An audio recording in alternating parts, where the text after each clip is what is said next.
Assalamualaikum warahmatullahi wabarakatuh. Nama saya Rifki Muhammad Arif dari Prodi Manajemen Kelas A, NPM 5200211030. Di sini saya akan mereview video dokumenter yang menjelaskan tentang setelah peristiwa G30S PKI.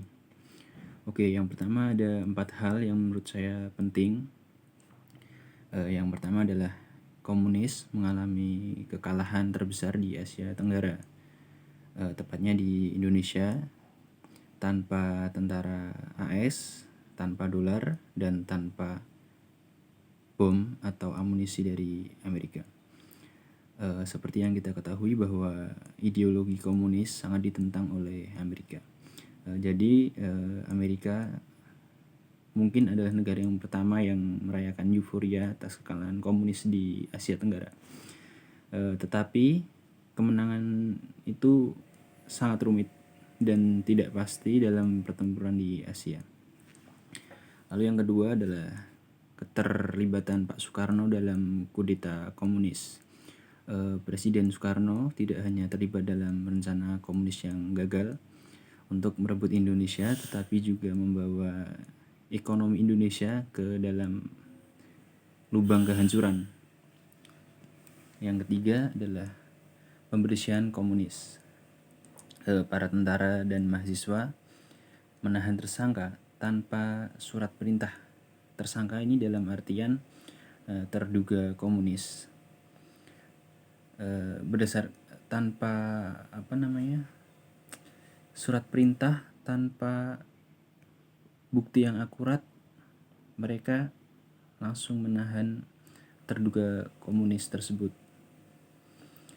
Contohnya tentara atau pelajar yang tidak menyukai apa yang mereka temukan di lapangan atau mendapat perlawanan, mereka langsung menahan atau membawa terduga komunis tersebut ke dalam penjara atau melabelinya sebagai tahanan komunis. Mereka menahan orang tersebut tanpa adanya proses peradilan yang jelas. Etnis Cina yang berada di Indonesia mengalami dampak dari peristiwa G30S tersebut.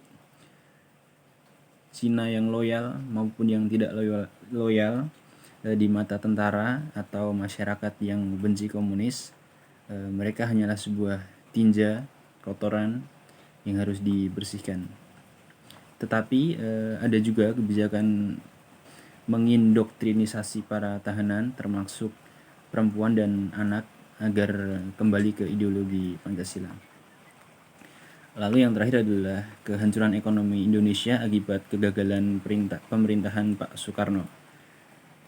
Pak Soekarno banyak menghabiskan uang negara untuk membangun proyek-proyek besar, tetapi tidak semua proyek berjalan sesuai rencana pemerintah.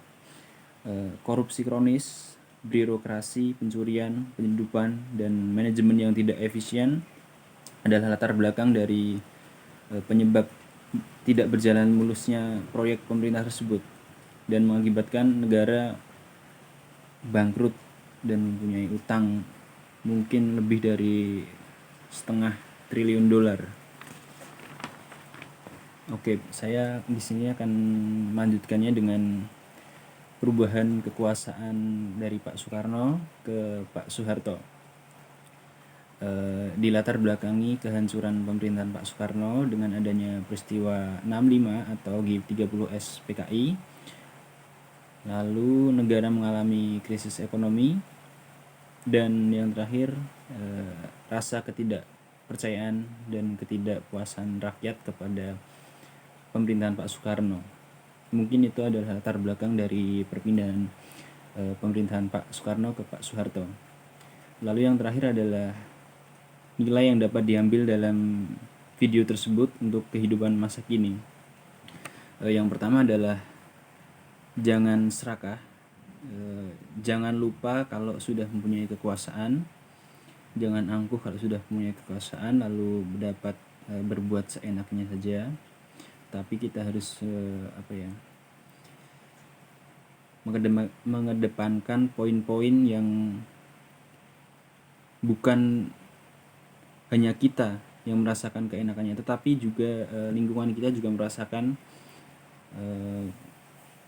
merasakan nilai positif dari jabatan kita, dari atau apa ya, ilmu yang kita dapat, atau ya seperti itu. Yang kedua adalah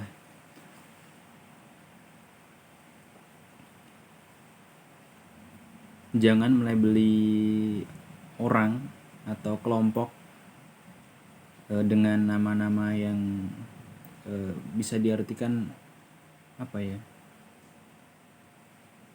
melukai perasaan orang atau melukai etnis tertentu.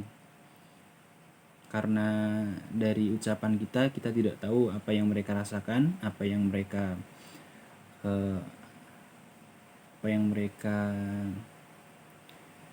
alami, karena kita hanya mengucap dan mereka yang merasakan. Mungkin itu kesimpulan dari review video dokumenter. Kurang lebihnya mohon maaf. Assalamualaikum warahmatullahi wabarakatuh.